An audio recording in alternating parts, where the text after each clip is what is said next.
কিরে সেগা, রেডি হও, ওই তো স্যার যাচ্ছেন, প্রশ্ন করতে শুরু কর। আই এম তো রেডি ফর প্রশ্ন। গুড মর্নিং স্যার, আমরা হাজির স্যার প্রশ্ন নিয়ে।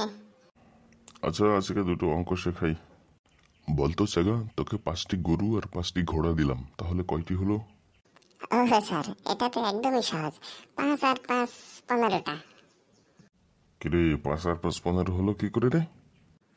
একদমই সোজা স্যার। 5 আর 5 10, আর আমার কাছে তো আগে থেকে 5টি ছিলই। সাব্বাস স্যার, সাব্বাস, কঠিন উত্তর।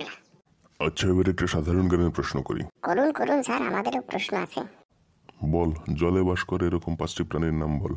দেরি করিস না রে জায়গা, তাড়াতাড়ি বল। স্যার ব্যাং। আর 4টা? স্যার আর 4টা হলো ব্যাঙের মা, ব্যাঙের বাবা, ব্যাঙের ভাই আর ব্যাঙের বোন।